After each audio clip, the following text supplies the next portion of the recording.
दोस्तों इंडिया के अंदर जो किचन बनाई जाती है उसमें एल शेप सबसे पॉपुलर किचन का शेप है, जिसके अंदर इंडिया की 70% किचन बनाई जाती है।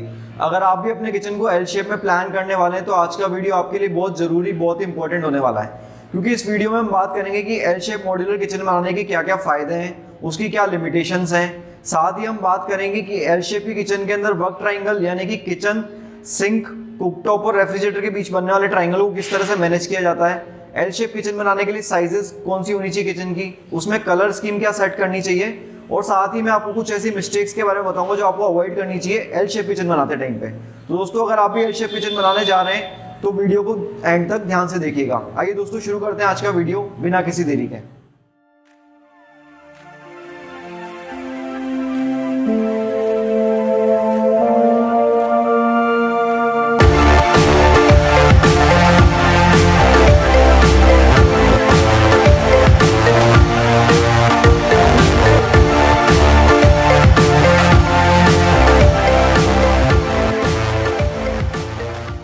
दोस्तों सबसे पहले बात करेंगे रूम साइज के बारे में। तो दोस्तों अगर आपका जो किचन साइज है उसकी जो दोनों वॉल्स हैं वो 5 फीट से लेकर के 12 फीट के बीच में है तो आप एल शेप किचन प्लान कर सकते हो। वैसे L shape most adaptable form of layout है, इसको आप किसी भी साइज ऑफ रूम के अंदर प्लान इजीली कर सकते हो, इसलिए सबसे ज़्यादा फेमस भी है। दोस्तों अगर इसके अंदर अपन बात करें एक छोटा सा फैक्टर जो ध्यान रखना चाहिए वो ये है कि दोनों जो एल के आर्म्स हैं उनको अगर अपन सम टोटल करें तो मिनिमम 13 फीट रहना चाहिए। इसमें मेरा जो मीनिंग है वो ये है कि अगर मान लीजिए एक साइड आपकी 5 फीट है तो कोशिश कीजिए नेक्स्ट साइड कम से कम 8 फीट की हो। अगर मान लीजिए एक साइड आपकी 6 फीट है तो दूसरी साइड कम से कम आप कोशिश कीजिए 7 फीट की हो।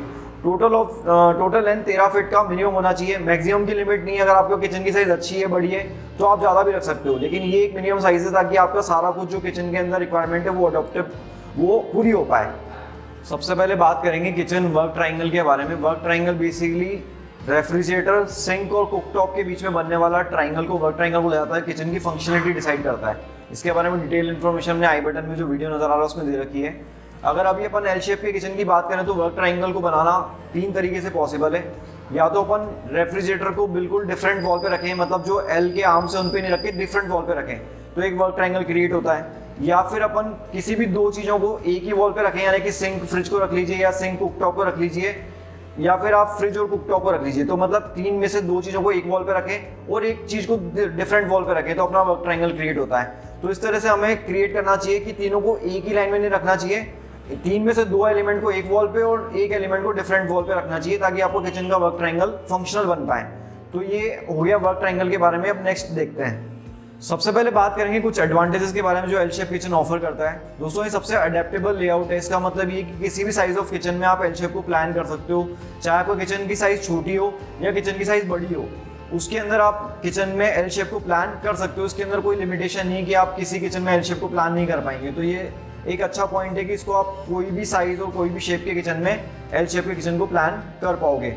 अगर सेकेंड पॉइंट की बात करें दोस्तों, बजट फ्रेंडली है, काफ़ी इसका कॉस्ट इफेक्टिव तरीके से आप एल शेप किचन को प्लान कर सकते हो। अगर आप यू शेप में जाओगे, पेनिनसुला में जाओगे, आइलैंड किचन बनाओगे तो उसके अंदर जो बजट रहता है वो एल शेप किचन से ज़्यादा लगता है। तो एल शेप किचन अगर आप बना रहे हो और बजट पॉकेट साथ में लेके चल रहे हो कि इकोनॉमिक में बनाना है तो एल शेप आपके लिए परफेक्ट लेआउट है। इसके बाद में अगर थर्ड पॉइंट की बात करें तो दोस्तों वो ये कि जब अगर आप ओपन किचन बनाने जा रहे हैं, यानी कि आपका किचन डाइनिंग एरिया से ओपन है, तो उस केस में भी एल शेप आपको काफ़ी बढ़िया लुक और फंक्शनलिटी प्रोवाइड करता है, क्योंकि इसके अंदर आप एक वॉल पे अपन ने सामने मान लीजिए सिंक रख लिया, एक पे अपन ने जो एडजेसेंट वॉल है उसके ऊपर अपन ने कुकटॉप रख लिया या फिर अपने अप्लायंसेस प्लेस कर दिए। सामने की साइड में जो है आप एक ब्रेकफास्ट काउंटर कंटिन्यू कर सकते हो जो डाइनिंग से आपके किचन को डिवाइड भी कर देगा और साथ में आपको एक स्पेस प्रोवाइड कर देगा जहाँ पे आप बैठ के अपना ब्रेकफास्ट वगैरह कर सकते हो। इसके अलावा दोस्तों अगर आपके यहाँ पे सिंगल कुक है, यानी कि आप जो है कुकिंग करने वाला पर्सन एक ही, तो उसके लिए एल शेप सबसे बेस्ट रहता है, क्योंकि इसके अंदर जो डिस्टेंस है सिंक, कुकटॉप, रेफ्रिजरेटर की वो बहुत ज़्यादा नहीं होती है। छोटे से स्पेस में ही आप सारा चीज़ें मैनेज कर लेते हो। तो जो काम करने वाला व्यक्ति है उसके लिए उसकी एफिशिएंसी बढ़ जाती है, उसके फुट स्टेप कम हो जाते हैं और काम करने में उसको आसानी रहती है, थकान नहीं होती। तो एल शेप जो है सिंगल कुक के लिए बेस्ट लेआउट माना जाता है। तो सब बात करेंगे कुछ ऐसे लिमिटेशंस के बारे में जो एल शेप किचन के अंदर रहती है। तो दोस्तों पहली चीज़ ये कि इसके अंदर एक कॉर्नर क्रिएट होगा, क्योंकि अपन एल शेप बनाएंगे तो एक कॉर्नर क्रिएट होगा जाकर के, उस कॉर्नर को यूटिलाइज करना थोड़ा सा टिपिकल रहता है। हालांकि अगर आपके यहाँ पे सिलेंडर आप किचन के अंदर रखने वाले हो तो कोशिश कीजिए कि कॉर्नर को सिलेंडर के लिए यूज़ कीजिए, जो बॉटम पार्ट वाला कॉर्नर है। या फिर काफ़ी सारे स्मार्ट एसेसरीज आजकल कॉर्नर को यूटिलाइज करने के लिए आती हैं, जैसे कि मैजिक कॉर्नर हो गया, एस्क्राउजल हो गया, या फिर एल कॉर्नर अगर बनना है तो रोटेटिंग कॉर्नर 360 वाला आप यूज़ कर सकते हो। इसके ऊपर कंप्लीट वीडियो हमारा आई बटन में लिंक नजर आ रहा होगा, उसमें आप जाके देख सकते हो कि कॉर्नर को किस तरह से यूटिलाइज किया जाए। बाकी अगर अपन एल शेप बना रहे हैं तो एक छोटा सा लिमिटेशन है कि आपको कॉर्नर को मैनेज करना पड़ेगा। इसके बाद सेकंड पॉइंट की बात करें दोस्तों, ये जो एल शेप का लेआउट है ये मल्टीपल कुक्स है। अगर आपके यहाँ पे मान लीजिए 2 या 3 जने काम करने वाले हैं तो वहाँ पे थोड़ा सा वर्किंग स्पेस कम मिलता है, मूवमेंट हमारे लिए टिपिकल हो जाता है। तो अगर मल्टीपल कुक्स अगर आपके यहाँ पे काम करने वाले हैं तो आप प्रेफर कीजिए कि किचन को थोड़ा बड़ा बनाएं और यू शेप या पेनिनसुला या फिर आइलैंड तरह के किचन काउंटर टॉप के ऊपर जाएं तो ज़्यादा आपके लिए इफेक्टिव रहेगा। इसके बाद अगर तीसरी बात करें तो दोस्तों कुछ कभी कभी जो है वास्तु को कंप्लाइंट करना एल शेप किचन में मुश्किल हो जाता है। उसका रीज़न ये होता है कि जो कुकटॉप की और जो सिंक की पोजीशन है वो साउथ ईस्ट और नॉर्थ ईस्ट है रेस्पेक्टिवली, जो बताई गई है वास्तु में। इस हिसाब से कभी कभी हमें सेम प्लेटफॉर्म पे ही कुकटॉप और सिंक को प्लान करना पड़ेगा। अगर ऐसा करते हैं तो जो बीच का जो स्पेस है सिंक और कुकटॉप के बीच में कई बार कम बचता है और वो हमारे लिए फंक्शनलिटी को कॉम्प्रोमाइज़ करना जैसा हो जाता है। तो इसलिए ये छोटी सी लिमिटेशन हमें ध्यान रखनी चाहिए। इसके बाद अगर अपन चौथी लिमिटेशन की बात करें तो दोस्तों डोर और विंडो की पोजीशन के बारे में, अगर आप सिविल वर्क अगर आपका चालू है और आपके माइंड में एल शेप किचन को प्लान करने का है तो आप मेरे 2 पॉइंट्स बहुत ध्यान से सुनिएगा। पहली चीज़ ये है कि आपको जो डोर है उसको कभी भी ऐसी पोजीशन पे नहीं बनाना कि उसके सामने से आपको प्लेटफॉर्म स्टार्ट करना पड़े, वरना आप जब भी उस किचन के अंदर एंटर करोगे तो आपके सामने प्लेटफॉर्म बनेगा तो वो फंक्शनल नहीं रहेगा, आपको मूवमेंट करने में काफ़ी दिक्कत आएगी। तो हमेशा डोर को इस तरह से पोजीशन करना है कि उसका जो एल बने या तो वो सामने वाली वॉल से स्टार्ट होकर के राइट साइड वाली वॉल पे हो, या फिर अगर आपका मान लीजिए आपका डोर जो है लेफ्ट में है तो आपकी राइट साइड वाली वॉल और फ्रंट वाली वॉल के ऊपर एल बने। तो इस चीज़ का खास ध्यान रखना है। दोस्तों बात करते हैं कलर स्कीम्स के बारे में, एल शेप के अंदर कैसी कलर लगाना चाहिए, क्या लेना चाहिए ताकि आपको किचन दिखने में काफ़ी मॉडर्न और एस्थेटिकली बहुत बढ़िया लगे। तो उसके लिए दोस्तों सबसे सिंपल सी बात है कि एल शेप किचन में आप कोई भी तरह का कलर पैटर्न यूज़ कर सकते हो। आपको कुछ इमेजेस में दिखा रहा हूँ। अगर आप एल शेप के अंदर किचन को प्लान करें तो सिंगल कलर किचन भी बहुत बढ़िया लगता है। 2 टोन किचन यानी कि बॉटम में अलग कलर, अपर कैबिनेट में अलग कलर भी बहुत अच्छा लगता है। अगर आप एल शेप किचन के अंदर लॉफ्ट भी प्लान कर रहे हो तो सैंडविच पैटर्न भी आप बना सकते हो, यानी कि बॉटम में एक कलर ले लिया, अपर लॉफ्ट में वही सेम कलर रिपीट कर दिया और मिडिल में डिफरेंट कलर ले लिया। तो किसी भी तरह का जो कलर स्कीम का पैटर्न है वो आप एल शेप किचन के अंदर प्लान कर सकते हो। इससे रिलेटेड 2-3 वीडियोस है हमारी, कलर स्कीम कैसे सेलेक्ट करते हैं, अगर आपको किचन छोटा है उस केस में क्या करना चाहिए, अगर आपका किचन जो है नॉर्मल किचन साइज है उसके अंदर अगर आप मॉडर्न एस्थेटिक लाना चाह रहे हैं तो कौन से कलर चूज करने चाहिए, उसके सारे लिंक जो है मैंने डिस्क्रिप्शन में दिए हैं। कलर से रिलेटेड वीडियोस आपको वहाँ पे सारी मिल जाएंगी, वहाँ पे जाके आप बेटर आइडिया लगा सकते हो। बाकी एल शेप किचन के अंदर किसी भी तरह का पैटर्न हो, किसी भी तरह का लुक लाना, कलर्स को सेलेक्ट करना पॉसिबल रहता है। तो ये सबसे बढ़िया बात है एल शेप किचन के बारे में। दोस्तों अब हम कुछ प्रोफेशनल टिप्स यानी कि प्रो टिप्स के बारे में बात करेंगे जो आप एल शेप किचन को प्लान कर रहे हैं तो आपको माइंड में रखनी चाहिए।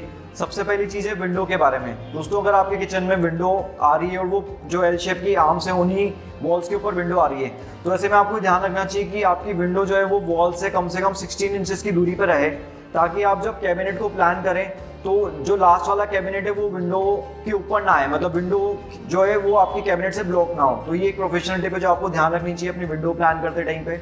सेकंड पॉइंट ये है दोस्तों कि जो सिंक अपना आ रहा है वो अपन विंडो के सामने रखें। अगर मान लीजिए विंडो के सामने अपने को कुकटॉप या सिंक रखने में एक ऑप्शन मिल रहा है तो सिंक को जो है विंडो के सामने प्लेस करें, कुकटॉप को अवॉइड करें, क्योंकि चिमनी को प्लेस करना मुश्किल रहेगा अपने को विंडो के सामने। और अगर मान लीजिए ऐसी कोई पोजीशन बन रही है कि आपको विंडो के सामने ही कुकटॉप को रखना पड़ रहा है तो आप उस विंडो को बैक स्प्लैश विंडो फॉर्म में प्लान कर लीजिए, ताकि आप जो है इजीली चिमनी को प्लान कर पाएं, अपनी वॉल्स के ऊपर हैंग कर पाएं। तो ये एक सेकंड प्रो टिप है जो आप ध्यान रख सकते हो। अगर आप इस बारे में वीडियो देखना चाहते हो कि विंडो के ऊपर हमने चिमनी लगानी है और कैसे लगानी है, उसका इंस्टॉलेशन मेथड क्या हो सकता है, तो मेरे को कमेंट करके जरूर बताइएगा। मैं उसके ऊपर वीडियो बनाने की कोशिश करूंगा इन फ्यूचर। अभी अपन नेक्स्ट जो प्रो टिप है उसके बारे में बात कर लेते हैं। तो दोस्तों वो ये है कि अगर आपका जो काउंटर है, मान लीजिए सिंक अपना डिफरेंट आर्म ऑफ एल पे है और जो कुकटॉप है वो डिफरेंट आर्म ऑफ एल पे है, यानी कि जो एक काउंटर पे सिंक है और दूसरे काउंटर पे अपना कुकटॉप है। तो ऐसे में जो काउंटर टॉप की चौड़ाई जो रहती है वो अपने को कुकटॉप वाली साइड मिनिमम 26 इंच से लेकर के 30 इंच तक की लेनी चाहिए, ताकि आप कुकिंग इजीली कर पाओ, पाटा बेलन से जो काम है अपना रोटी बनाने का वो इजीली कर पाओ। लेकिन जो सिंक वाली साइड है, अगर आप सिंक छोटा प्लान कर रहे हो 24-18 जो सबसे नॉर्मल साइज का प्लान कर रहे हो, तो आप उस साइड की जो टोटल काउंटर की विड्थ है वो कम रखिए, उसको 22 इंची 24 इंची तक रखिए या 26 इंची मैक्सिमम रखिए, ताकि जैसा कि आप देख रहे हो अगर आपका सिंक प्लेसमेंट है और उसके सामने काउंटर स्पेस अपने को ज़्यादा मिल रहा है, तो जब आप बर्तन वॉश करने का काम करोगे या वेजिटेबल वॉश करने का काम करोगे आपको बहुत ज़्यादा झुकना पड़ेगा। तो ऐसे में हमेशा ध्यान रखना चाहिए कि उस काउंटर को अपन छोटा रखें जितना रख सकते हैं, ताकि आपको ज़्यादा झुकना ना पड़े और सिंक की प्लेसमेंट आपकी ईजी हो जाए। तो ये एक छोटा सा पॉइंट है जो ध्यान रखना चाहिए। इसके बाद एल शेप किचन के अंदर एक ट्रेंडी जो लुक है अभी के टाइम पे जो चल रहा है मैं आपको दिखा रहा हूँ। इसमें क्या होता है, जो अपर वाला कैबिनेट है उसको अपन 3 लेवल में डिवाइड कर देते हैं, मतलब फर्स्ट लेवल, उसके ऊपर ग्लास वाला लेवल, उसके ऊपर लॉफ्ट। तो ऐसे 3 लेवल में डिवाइड करने से आपको किचन का जो लुक है एल शेप वाले किचन में काफी मॉडर्न और अट्रैक्टिव आता है। तो इस वाले ट्रेंडी लुक को भी आप फॉलो कर सकते हो अगर आप एल शेप किचन को प्लान करने जा रहे हो। तो दोस्तों ये हमारी पूरी वीडियो थी रिगार्डिंग एल शेप किचन, जिसमें हमने एल शेप के बारे में सारी जानकारी को समझा, चाहे वो कलर हो, चाहे बजट हो, चाहे आपका उसके अंदर बनने वाला एडवांटेजेस हो या डिसएडवांटेजेस हो। आई होप आपको वीडियो पसंद आई होगी। इसी तरह से मॉड्यूलर किचन के ऊपर इन्फॉर्मेटिव वीडियोस देखने के लिए हमारे चैनल को सब्सक्राइब कीजिए, चैनल को इसी तरह से प्यार देते रहिए और शेयर कीजिए।